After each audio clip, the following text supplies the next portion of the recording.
দেখতে দেখতে তৃতীয়া কেটে চতুর্থীও চলে এলো। শুভ চতুর্থী তোমাদের সবাইকে। চতুর্থী সকালটা শুরু করলাম এই যে বাটারস্কচ কফি দিয়ে, একটুখানি না কোকো পাউডার মিক্স করেছিলাম, কি ভালো হয়েছিল খেতে। তোমরা না এভাবে ট্রাই করো, দারুণ লাগে খেতে। সন্ধেবেলা হয়ে গেছি রেডি, যাবো ঠাকুর দেখতে। আমি আর প্রিয়াঙ্কাই বেরোবো। প্রিয়াঙ্কা মানে আমার এখানে একটা বান্ধবী আছে, তো ওর সঙ্গে আমি চা খেতে যাই, টুকটাক এদিক ওদিক যাই। তো এটা হচ্ছে আমাদের ক্লাবের পুজো ছিল, তখনও কমপ্লিট হয়নি সাজানো। এখানে এসে দেখে এখানেও সেম প্যান্ডেল হচ্ছিল, মায়ের সাজ বাকি ছিল। আর এই যে মিস প্রিয়াঙ্কা, এনার সাথে আমি ঠাকুর দেখতে বেরিয়েছি। এবার এনার সাথেই আমি চা খেতে যাই, ফুচকা খেতে যাই, আড্ডা মারতে যাই। যাই হোক, তারপর আমরা আরও কয়েকটা ঠাকুর দেখলাম। দেখে দেখে এই তো আমরা বাড়িও চলে এসেছি। আর এই দেখো না, ইনি আমার জন্য আবার পুজোর উপহার নিয়ে এসছে।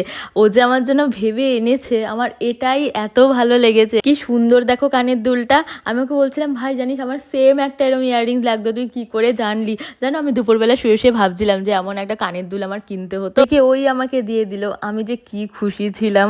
থ্যাংক ইউ প্রিয়াঙ্কা ভাই, থ্যাংক ইউ সো মাচ। আমার ভীষণ ভালো লেগেছে, ভীষণ পছন্দ হয়েছে, খুব সুন্দর হয়েছে। তারপর তো সৌরভ এলো রাতের বেলা অফিস থেকে, আমরা আবার চিজ কেক খেতে বেরিয়েছিলাম। তারপর আশেপাশে আরও কয়েকটা ঠাকুর দেখলাম, দেখে আমরা চলে এসেছি মোমো খেতে।